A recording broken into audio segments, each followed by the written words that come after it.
గురువే సర్వలోకానాం విషయ భవరోగినాం నిధే సర్వ విద్యానాం దక్షిణామూర్తయే నమః. అందరికీ నమస్కారం. మనం నయనార్ స్టోరీలో నెక్స్ట్ డిస్కస్ చేయబోయే నయనార్ పేరేంటంటే విరాన్మీండ్ నయనార్. ఈ నయనారు పుట్టిన ప్రదేశం కేరళలోని చెంగన్నూరు అనే గ్రామం. మనకి 63 నయనార్లలో 2 నయనార్లు కేరళ ప్రాంతానికి చెందినవారు. అందులో ఒక నయనార్ ఈ విరాన్మీండ్ నయనార్, ఇంకొక నయనార్ చేరమాన్ నయనార్. ఈ విరాన్మీండ్ నయనార్ స్టోరీ చాలా ఇంపార్టెంట్. నయనార్ స్టోరీలో చాలా ఇంపార్టెంట్ ఎందుకనంటే ఒక నయనార్ స్టోరీని మలుపు తిప్పిన నయనార్ స్టోరీ ఈ విరాన్మీండ్ నయనార్. ఈ విరాన్మీండ్ నయనారే ఇండైరెక్ట్గా ఈ నయనార్ల గురించి ప్రపంచానికి తెలియజేసేలా చేశారు సుందరమూర్తి నయనార్ చేత. అందుకని ఈ నయనార్ స్టోరీ అనేది చాలా ఇంపార్టెంట్. అందుకని దయచేసి ఈ వీడియోని స్కిప్ చేయకుండా చివరి వరకు చూడవలసిందిగా మనవి. ఇప్పుడు మనం కథలోనికి వస్తే ఈ విరాన్మీండ్ నయనార్ కేరళలో జన్మించారు. చెంగన్నూరు అనే ఊరిలో జన్మించారు. మహా గొప్ప శివభక్తుడు. ఆయన శివుణ్ణి ఎలా అయితే పూజిస్తారో అలాగే శివభక్తుల్ని గురించి ఇదిగా ఆయన పూజించేవారు. ఎవరన్నా శివభక్తుడు అంటే మనకి నుదుటి మీద విభూతి పోసుకొని మెడలో రుద్రాక్షలు వేసుకొని శివ అనే ఎవరన్నా శివభక్తుడు కనుక కనపడితే ఆయనకి తప్పనిసరిగా నమస్కారం చేసేవాడు, తప్పనిసరిగా పూజ చేసేవాడు. అలా అంత వాల్యూ ఇచ్చేవాడు ఈ విరాన్మీండ్ నయనార్. ఈ విరాన్మీండ్ నయనార్ అప్పుడప్పుడు కుదిరినప్పుడల్లా తీర్థయాత్రలు చేస్తూ ఉండేవారు. అంటే ఆయన వృత్తి ఆయన చేసుకుంటూ కుదిరినప్పుడల్లా తీర్థయాత్రలకు వెళ్ళేవారు. ఆయన పద్ధతి అలా ఉండేది. అయితే ఒకసారి ఆయన అనుకోకుండా తిరువారూరు క్షేత్రానికి వెళ్ళారు. తిరువారూరు అంటే చాలా గొప్ప క్షేత్రం. తిరువారూరులో మనకి శివుడు త్యాగరాజ స్వామిగా వెలిసి ఉన్నారు. మనకి దక్షిణ భారతదేశంలో శివుడు రాజుగా 2 చోట్ల వెలిశారు. ఒకటి చిదంబరంలో నటరాజు, ఇంకొకరు తిరువారూరులో త్యాగరాజు. ఇలా వెలిశారు. అంత గొప్ప శివక్షేత్రం. ఆ తిరువారూరులోనే ఈ సుందరమూర్తి నయనార్ జీవించి ఉండేవారు. ఈ సుందరమూర్తి నయనార్, విరాన్మీండ్ నయనార్ ఇద్దరు సమకాలీనులు. అయితే ఈ విరాన్మీండ్ నయనార్ ఒకసారి తిరువారూరు క్షేత్రంలోకి వెళ్ళి స్వామిని దర్శించుకున్నారు. దర్శించుకున్న తర్వాత ఆ గర్భగుడి దగ్గరలోనే ఒక మండపం ఉంది. ఆ మండపం పేరేంటంటే తిరువాసియర్ మండపం అని. ఆ మండపంలో ఆయన కూర్చున్నారు. కూర్చొని అక్కడున్న శివభక్తులతో మాట్లాడుతున్నారు. ఏం మాట్లాడుతున్నారంటే శివపురాణంలోని విషయాలు, శివుని యొక్క గొప్పతనం, అలాగే లింగ పురాణంలోని విషయాలు, శివభక్తుల యొక్క గొప్పతనం అవి చర్చించుకుంటున్నారు. అంటే దీన్ని బట్టి మనం ఏం అర్థం చేసుకోవాలంటే ఒక గుడికి వెళితే మనం అక్కడున్న రాజకీయ పరిస్థితుల్ని, పార్టీల గురించి, వాటి గురించి అనవసరమైన మాటలు మాట్లాడకుండా అక్కడున్న దేవుడు, ప్రధాన దేవత ఎవరున్నారో ఆయన గురించి మాట్లాడుకోవడం, లేదా ఇంకొకరు దేవతల గురించి మాట్లాడుకోవడం, అలాంటి పని చేయగలిగిన అవి మాట్లాడకూడదు. అది మనం ఈ నయనార్ స్టోరీల నుంచి ఇలాంటి విషయాలు మనం గమనించవచ్చు. అయితే వీళ్ళు ఇలా మాట్లాడుకుంటూ ఉంటే సుందరమూర్తి నయనార్ అదే సమయంలో తిరువారూరు క్షేత్రంలో ప్రవేశించి ఈ తిరువాసియర్ మండపంలో వీళ్ళందరూ కూర్చుని మాట్లాడుకుంటూ చూసి కూడా ఆయన అలా స్ట్రైట్గా వెళ్ళిపోయారు, స్వామి దర్శనానికి వెళ్ళిపోయారు. ఎందుకంటే ఆయనకి స్వామిని దర్శించుకోవాలనే ఆతృతతో ఉన్నారు. అందుకని ఆయన అలా వెళ్ళిపోయారు, గర్భగుడిలోకి వెళ్ళిపోతే ఇదంతా ఆయన చూస్తున్నారు. ఎవరో విరాన్మీండ్ నయనార్ ఈ సుందరమూర్తి నయనార్ని చూశారు. సుందరమూర్తి నయనార్ ఆయనకి తెలుసు. ఆయన చూసి ఆయన అలా వెళ్ళిపోతూ ఉంటే ఈయనకి చాలా కోపం వచ్చింది. ఆవిడ సుందరమూర్తి నయనార్ వెళ్ళి ఆ త్యాగరాజ స్వామిని దర్శించుకున్నారు, నమస్కారం చేసుకున్నారు, పూజ చేసి మళ్ళీ ఆ గర్భగుడిలోంచి బయటకు వస్తూ ఉన్నారు. మళ్ళీ వచ్చే దారిలో ఈ మండపంలో వీళ్ళందరూ కనిపించారు ఆయనకి. అప్పుడు ఈ విరాన్మీండ్ నయనార్ చాలా కోపంతో మిగతా వాళ్ళతో అంటాడు, చూడండి ఈ సుందరమూర్తి నయనార్ మనల్ని చూసి కూడా మనకి ఒక నమస్కారం కూడా చేయకుండా వెళ్ళిపోయి స్వామిని దర్శించుకున్నాడు. ఇది ఎంత అపరాధం మీరే చెప్పండి. కాబట్టి నేను ఒక డెసిషన్ తీసేసుకుంటున్నాను. ఏమనంటే ఇక నుంచి ఈ సుందరమూర్తి నయనార్ని మన యొక్క శివభక్తుల కూటమి నుంచి బహిష్కరిద్దాం, అలాగే శివుణ్ణి కూడా మన కూటమి నుంచి బహిష్కరిద్దాం అని చెప్పేసి అంటే అక్కడ ఉన్న మిగతా వాళ్ళందరూ కూడా శివభక్తులందరూ కూడా అలాగే చేద్దాం అని చెప్పేసి అంటారు. అనేటప్పటికీ ఈ మాట విన్న సుందరమూర్తి నయనార్కి ఎంతో బాధ కలిగి ఆయన ఈ విరాన్మీండ్ నయనార్తో అంటారు, ఏమనంటే సరే నేను చేసిన తప్పే, నేను ఒప్పుకుంటాను.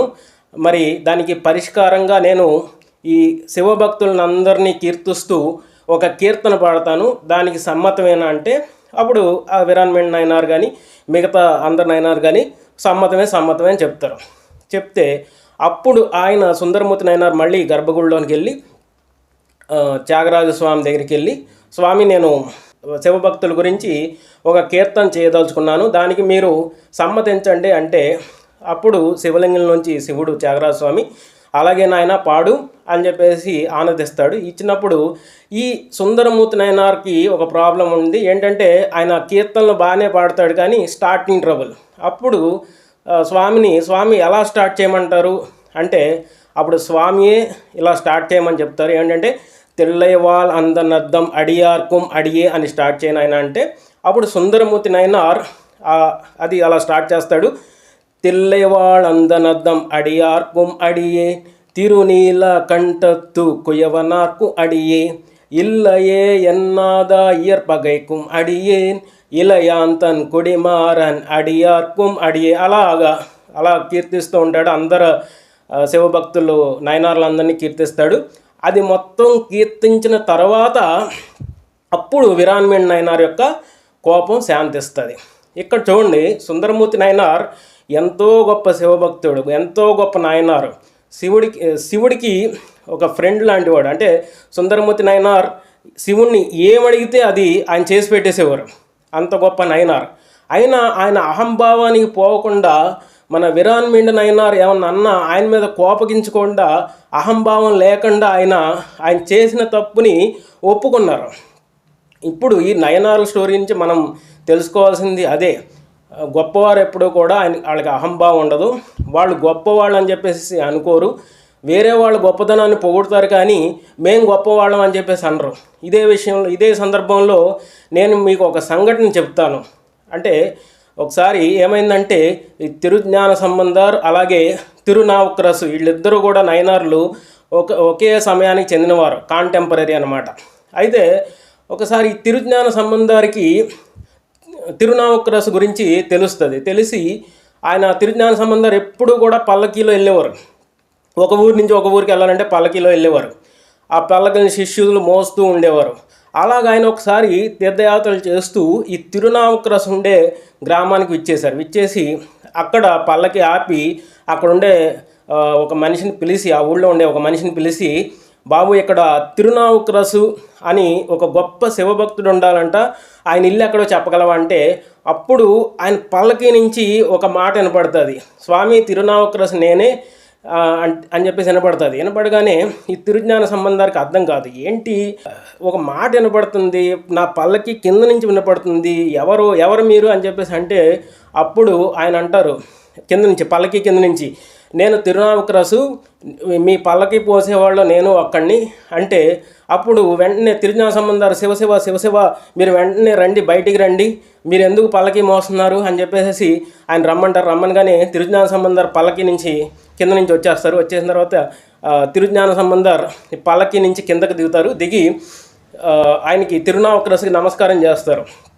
తిరునావుక్రసు వెంటనే తిరుజ్ఞాన సంబంధారికి సాష్టాంగ ప్రణామం చేసేయగానే అదేంటి స్వామి తిరునావుక్రసు గారు, మీరు నాకు గురువుతో సమానం, మీరు నాకంటే పెద్దవారు, మీరెందుకు నాకు సాష్టాంగ నమస్కారం చేస్తారు అని చెప్పేసి లేవండి అని చెప్పి లేవదీస్తే అప్పుడు తిరునావుక్రసు గారు అంటారు ఏమనంటే, మీరు నాకంటే వయసులో చిన్నవారు కావచ్చు, మీరు కానీ సాక్షాత్తు పార్వతీదేవి ఇచ్చిన జ్ఞానపాలు తాగారు మీరు, అందుకనే నా దృష్టిలో మీరు గొప్పవారు, నేను గొప్పవాడిని కాదు అని చెప్పేసి అంటాడు. వాళ్ళిద్దరూ అలాగా మీట్ అవ్వడం జరుగుతుంది. అది ఒక మంచి సన్నివేశం, గొప్ప సన్నివేశం. అలాగా గొప్పవారు ఎప్పుడు కూడా మేము గొప్ప అని చెప్పేసి అహంభావంతో ఉండరు. వారు ఏమన్నా తప్పులు చేసినా మేము నిజమే ఆ తప్పు చేసాం అని చెప్పేసి ఒప్పుకుంటారు. అది వాళ్ళ గొప్పతనం. అలాగే ఇక్కడ సుందరమూర్తి నయనార్ కూడా తప్పు చేశాన్ని ఒప్పుకొని అలాగా శివభక్తుల గురించి కీర్తన పాడారు. ఈ కీర్తన పాడిన తర్వాతే ఈ నయనార్ల గురించి ప్రపంచానికి తెలిసింది. సో ఈ కీర్తన పాడిన తర్వాత ఇక విరాన్మెంట్ నయనార్ని చూసి ఈ సుందరమూర్తి నయనార్, విరాన్మెండా ఇక నీ కోపం చల్లారినట్టేనా, ఓకేనా అంటే విరాన్మెంట్ నయనార్ సరే అని చెప్పేసి తల ఊపితే అప్పుడు శివ పరమాత్మ అక్కడ ప్రత్యక్షం అవుతాడు.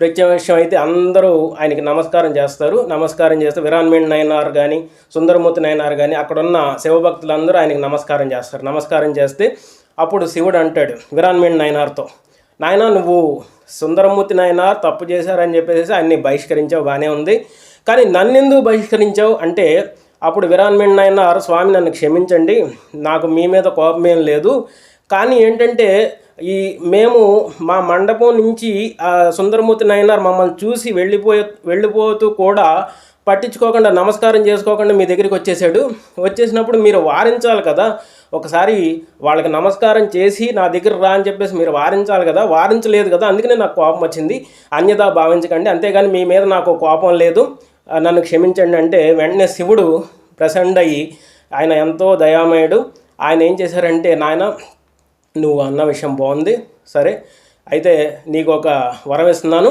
ఇక నుంచి నా భూతగణాలకి అధిపతిగా నిన్ను చేస్తున్నానని చెప్పేసి ఆ విరాన్మేణ్ నయనాన్ని ఆయన యొక్క భూతగణాలకి అధిపతిగా చేశారు.